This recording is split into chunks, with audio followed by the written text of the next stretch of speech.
My name is Adrian Nantchev, and this channel is all about helping you become a remarkable entrepreneur. And that's why I started this podcast, to bring you people from all over the world, whether entrepreneurs or not, to bring you their stories, their experiences, their journeys, and who they are and why they're doing what they're doing. Today I have with me Chukwuma from Washington, D.C. Now, what we normally do, Chukwuma, is we have an icebreaker question, what I call a carry-on question from the previous lecture, to get the ball rolling. So Erica Harris from Acapulco, Mexico, wants to know, what is the truest thing you can say about yourself right now? The truest thing I can say about myself right now is, for some reason, I just like to stay busy. Even though I would try to not admit that, but I stay busiest and productive. I see problems that need fixing. I see how I can better myself and my community. So, yeah, I would say that's the truest thing about myself right now. I think for me, actually, it's very similar as well. I'm always to find new things to do, new goals. Quite ambitious. I like to say that I'm crazy and ambitious. Yet at the same time, I like to say that I am lazy yet ambitious as well. But also, I like to do the work once to get paid forever. Yeah, exactly. So speaking of which, what is it you're working on now, and why is it you're doing that? Well, right now I'm working on, I'm the founder and president of, well, yeah, we can concentrate on that. I'm the founder and president on Express Igbo, which is a nonprofit organization started by me, which is geared towards preserving and promoting the Igbo language. It was pretty much a two-man show early on. I think you interviewed my sister. Me and her kind of started Udochi Okeke. Yeah. But we have kind of kicked off, and we're doing classes kind of nationwide through live streaming, and we want to actually start taking the classes, you know, around the country and hopefully abroad. I was just in London actually last 2 weeks ago, talking to a couple people about it, but I don't think we're going to go that route immediately. I'd rather expand in the United States first. Yeah. So yeah, I remember the talk with your sister. Yeah, I remember that one. Why is the language important to you? I'm very curious. So one thing is that I'm not sure how familiar you are with the Biafran War. It was a civil war in Nigeria about in the 60s. Even though there's some tension right now, one thing we do know is that our language, as stated by the World Health Organization, is that it's on the brink of being extinct. So just so you know, in Nigeria, there's three main tribes. There's people in the east, Yorubas. People in the east is Igbos, which is us. The people in the west are Yorubas. People in the north are Hausa. So during the war, the Hausas were fighting the Igbos, and eventually the Yorubas kind of joined them in fighting us. We did lose the war, and one thing we did lose is not only our identity a little bit, but also people, you could see fear of either teaching a language to people or even having them to have an Igbo name. So you can see a lot of Igbos with the name of John and David and Joseph as their first name, or Grace, Miracle, just to kind of mask their identity a little bit. So as of now, like my full name is Chukwuma Okeke. My dad didn't waver in doing that at all. But a lot of people are scared of teaching the Igbo language. So for me, my dad didn't teach me the Igbo language, and or any of us. And so this was a problem that not only my family, but a lot of families in the diaspora, even in the UK, you see the same thing. In the US, you see the same thing. And people complain, how come there's no structured Igbo classes? Do you guys have Rosetta Stone in London, right? Yes. Yeah. So, and actually, it's funny. So I actually contacted Rosetta Stone before I started the class. I was really, really trying to push that there be a educational language. So when I contacted them and a few other people, I was like, screw it, I'm doing it myself. So I started to think from scratch, and it's been kicking off. I have a great team involved, and yeah, we're moving forward.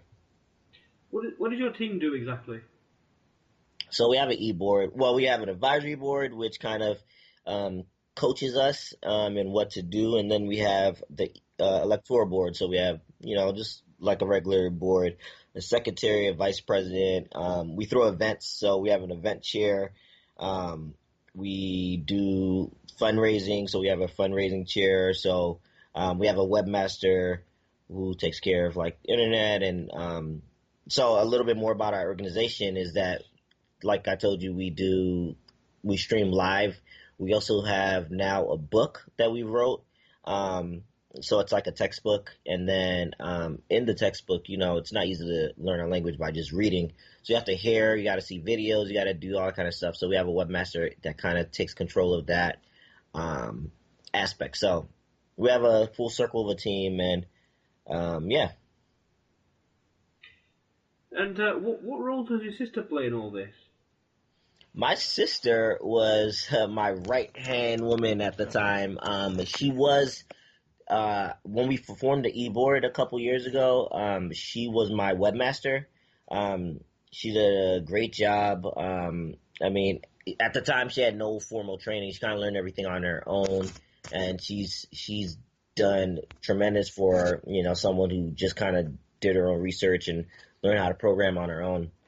Um, and so yeah, now she's creating websites for other people. She uses us as a reference, which I'm happy to say it because she did such a great job for us.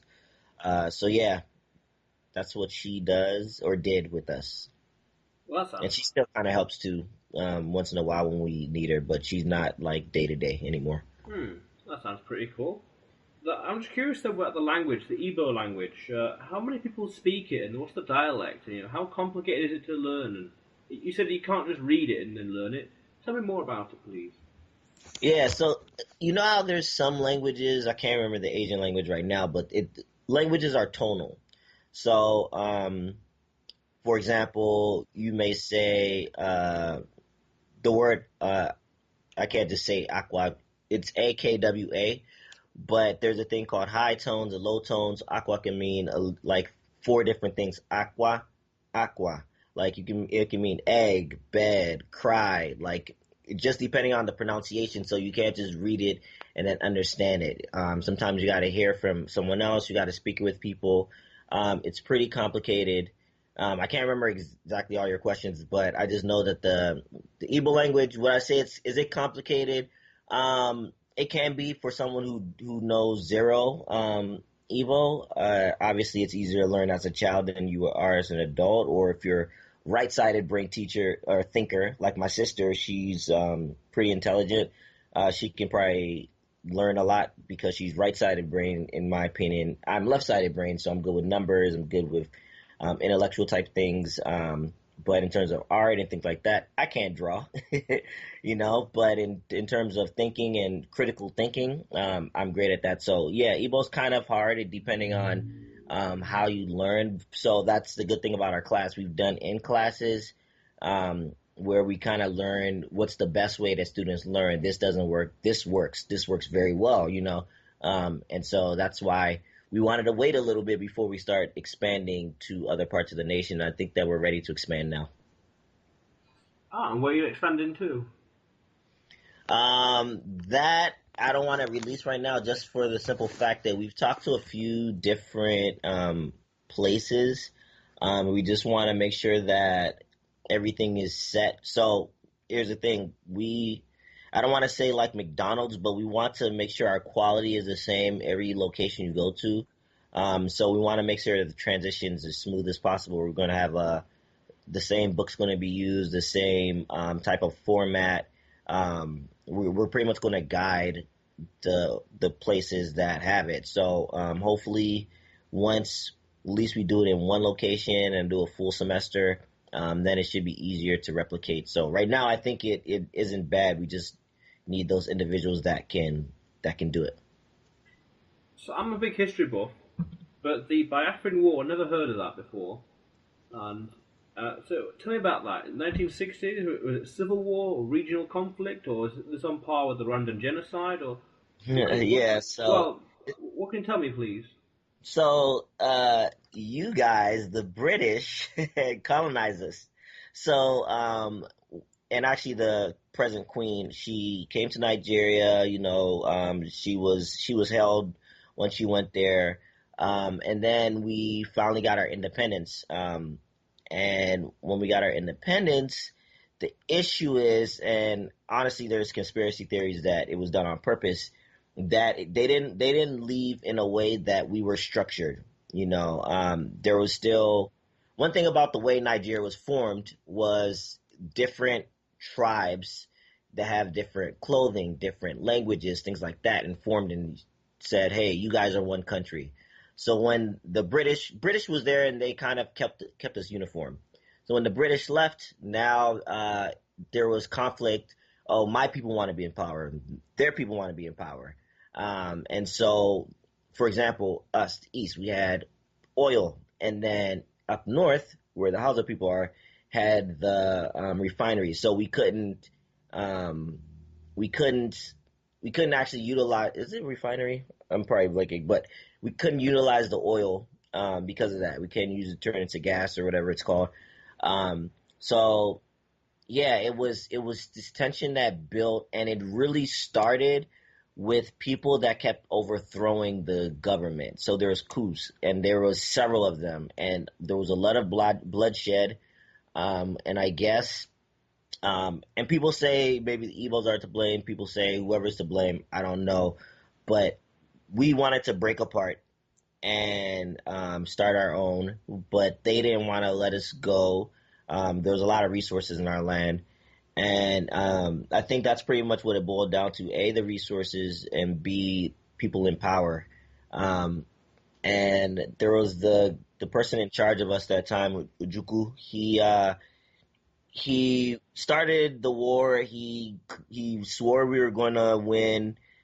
He brought in people from other nations to help us. But yeah, they starved us out. They hope I'm not talking too much, but they really starved us out. People from U.S., UK, they were trying to help us, but they created these blockades that didn't let us get water, didn't let us get food. I mean, my dad was a part of the Red Cross back during the war, and I wasn't born or anything. I'm I'm pretty young, but yeah. So we lost, and that's kind of where we are now with everything. I don't feel like now the young people don't have that mindset, but I do feel like there's a lot of political tension right now, and I wish there was a better way to solve it. Right now, I don't know. I'm not a politician, but yeah, there's still people that are salty about it. When you say the young people, you mean like in the States or the West or in Nigeria? Um, okay, so let me speak on the people in the United States. I don't feel like I have Yoruba friends. Well, I don't really have that many Hausa friends just because I haven't seen a lot of Hausa people in the Washington, D.C. area. But for example, like I said, I went to the UK a couple of weeks ago. I saw a lot of people that from boarding school that I know we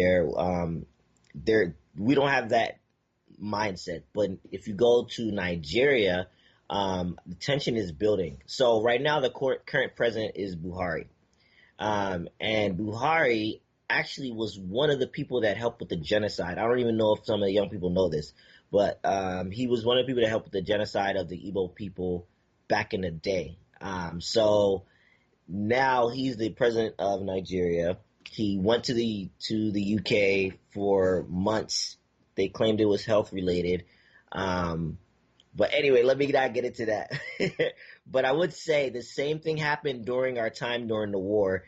Our current Igbo leader, we were losing. This man took his money, took his Mercedes Benz, went to the UK, stayed there until the war was finished, and he didn't come back for a long, long time until I guess they said the coast was clear or whatever. But yeah, I guess that's a common theme for our leaders.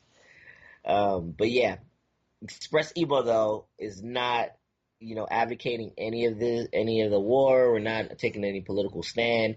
I know a lot of people aren't happy because we do have the Nigerian flag on our Express Igbo sign.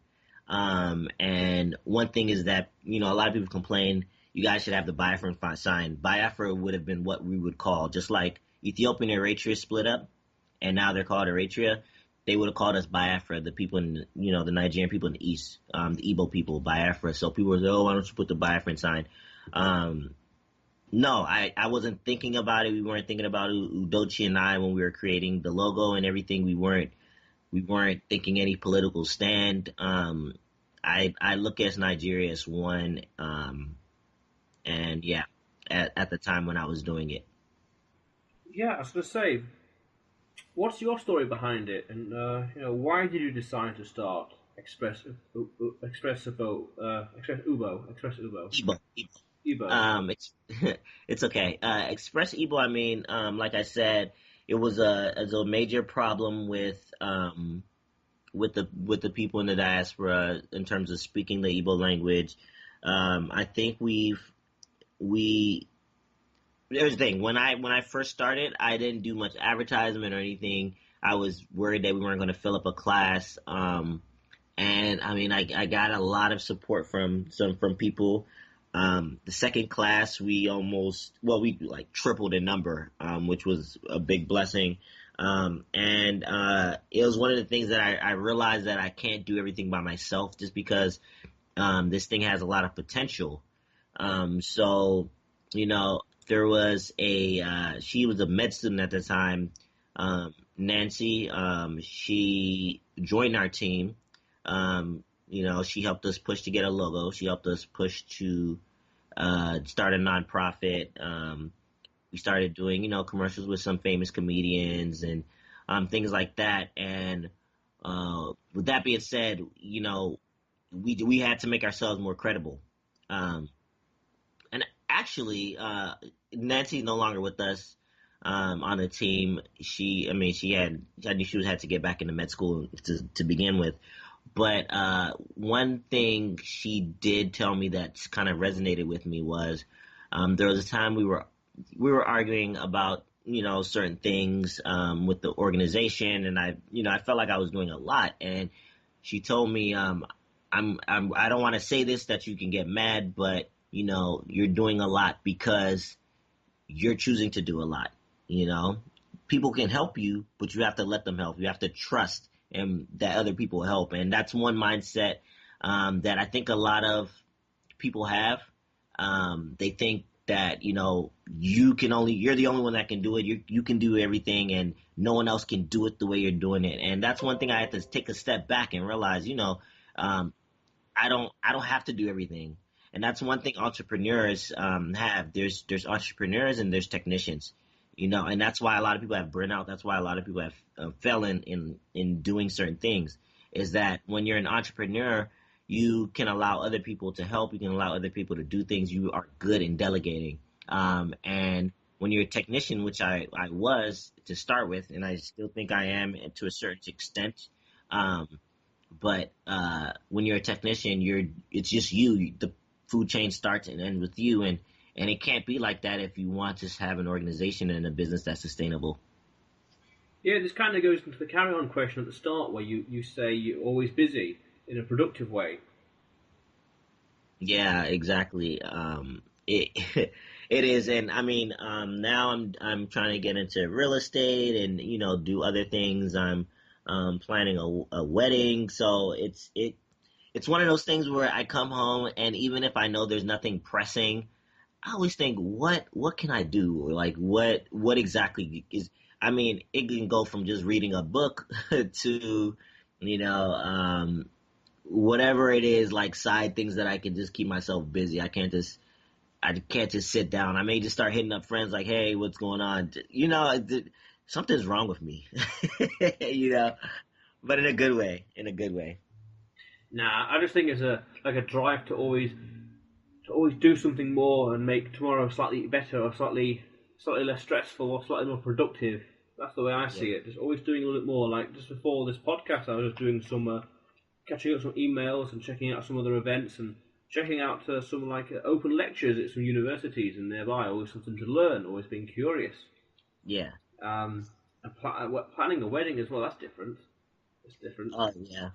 Yeah, I got engaged, and so hopefully my wife is. I'm not doing it just for leisure. Heck no, I can't do that. Well, hopefully my fiance can take control of that because that's not my forte. Hmm. Well, congratulations on that. That's pretty cool. Appreciate it. I'm just curious though. Also, you said that the Express Uber has a lot of potential. Can you elaborate on that, please? Yeah. So one thing there's so many things that are in demand in terms of what people want in our community. And there's people that are just friends with Igbo people, married to Igbo people. Um, I'm a, for example, this book. There's never been a textbook written for Igbo people from English speakers. If you go to Nigeria, the Igbo textbooks, I mean, they're like completely written in Igbo. Like, so tell me, if I handed you a book to learn how to speak Igbo and it was completely written in Igbo, you think you'll be able to understand and read it? I'll answer that question for you. Exactly. No. So, and not to say that all of them are, but there wasn't any book that had structure from beginning to end about, learning how to speak the language. Of course, there's things that can be done. There's apps. There's a lot. I don't want to start giving out ideas that we probably have in the works, but in terms of like the sky's the limit. I mean, there's so many things that we can do. There's so many things that people have said, oh, why come you haven't done anything? And another thing that I feel, or two other things I feel like we need to get into is we don't have anything for kids. So for our classes, they're 16 and up. We wanted to make them as college type of format as possible. And so with that, there was people that you have to really study to kind of keep up with the class. It's not one of those cupcake classes that you can learn. This is a crash course in learning the language, learning the culture. If you asked me 3 years ago about the war and things like that, I didn't know half of that stuff. But with everything with the teacher and kind of learning why is it the way things are, I like history. I like documentaries. I did my research, and our teacher, she taught us a lot. Not to say she lived through the war, but she grew up in Nigeria, and so she can kind of educate. Hmm. I see. So how are you going at monetizing this then? Um, Define what you mean. Well, what products are you selling? I understand that the problem you're solving, but Mm. how are you monetizing? How are you making money from this venture? Um, so again, it's a nonprofit, so the money we do make money. It goes back into the organization. Um, and I mean, we do pay like teachers, we pay the rent and things like that. But yeah, so the classes aren't free. And we have we make money from the classes, we make money from the books, we have T-shirts as well. The we have like the kind of plain Express Ebo shirt, and we have like logos in the back, whether Ebo's not dead or preserve the culture, things like that. Then we have like fun ones of I can't keep calm, I'm Ebo, and those type of shirts. We also sell the book. We also sell the web portal, which is like I said, when you're reading the book, you'll say, "Oh, go to your web portal to learn more about this topic," or things like that. Um, and then we have done private lessons, which have been it's harder to get people to agree to do it. We have teaching assistants as well. So we pay them a little bit. The rest of the money goes to when I say a little bit, I mean a percentage, and then the rest of the money goes into the organization. So that's kind of how we've been keeping up, and then donations as well. And also, if anyone would like to donate to help the organization or help the cause, even when you're buying stuff on Amazon Smile, our organization is registered. So whenever you buy, and it's free to you, it's just a percentage of the profits go to nonprofits, and that's for any nonprofit organization. But I would love for people listening out there to support Express Ebo and support the cause. Again, 100% of the profits go to Express Ebo's mission. So yeah, and you can also donate freely at our website, expressebo.org. Um, there's expressebo.com, which for those people that want to register for the class, you can go there. If you want to learn more about our organization, expressebo.org, and there's a place there where you can donate as well. Cool. So as we slowly wind up this podcast, what is next for you, and what's next for the business? So what's next for me? When you say what's next for me, are you talking about in terms of Express Ebo or in terms of just ventures that I'm getting into? Both, because you said the marriage, or said real estate. Yeah. Both. So the marriage thing is going to be fun. My biggest issue with that is keeping the number of guests down. I know a lot of people. But I would say the real estate thing is the one thing I'm trying to kick off. Even actually, that's why I told you I need to get off at a certain time. I'm having a conference call with a few people for our real estate. We really wanna jump things off, and we're probably gonna get into flipping and buying houses, things like that. But that's just a side.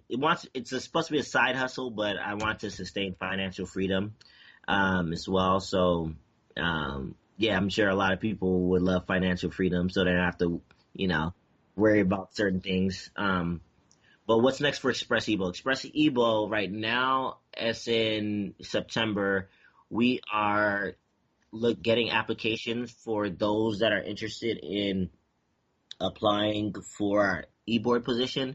We are transitioning through a new e-board. The e-board that's currently on will come help you transition, so it's not like you're going to be on an island.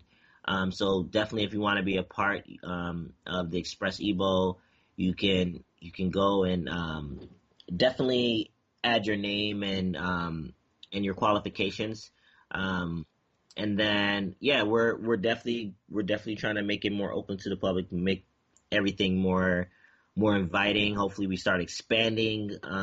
I feel like there's a lot that can be done. And yeah, we have a lot of social media or like outlets. Follow us on Instagram, express.ebo. Ebo spelled IGBO for anyone who's curious. Express.ebo. We have our Facebook group and page for Express Ebo. I told you about our website, expressebo.org, and to register, expressebo.com. And now we have a Twitter too, which Udochi started. So yeah. Yeah. When is the wedding date? I'm very curious. We're shooting for August.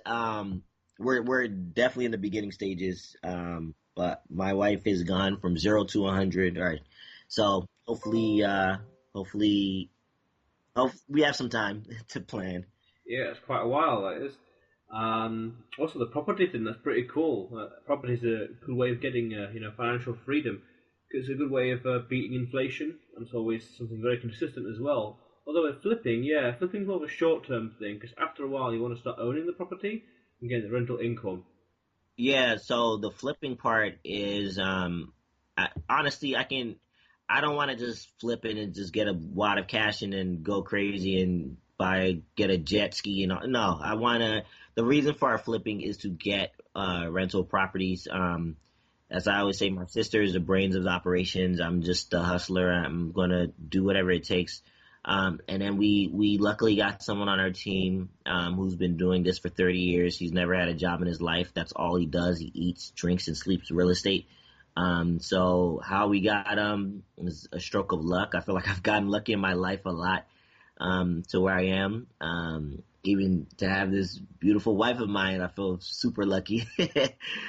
So yeah, I've gotten lucky a lot, and I can thank nobody but God for all these blessings.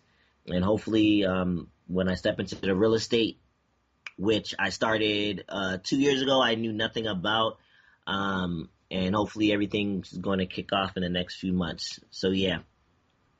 Yeah, and normally I ask also what's the best way for the audience to get in touch, but I've already got plenty of those. Instagram, Facebook, and .org and .com. Yeah, I would say honestly, if you just want general information, you can email us at or Yeah, I could definitely see the email.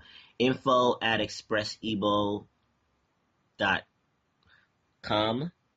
I'm trying to blanking on if it's order.com. But yeah, it's .com. And then if you want to email me directly, it's president@expressebo.com. President, okay.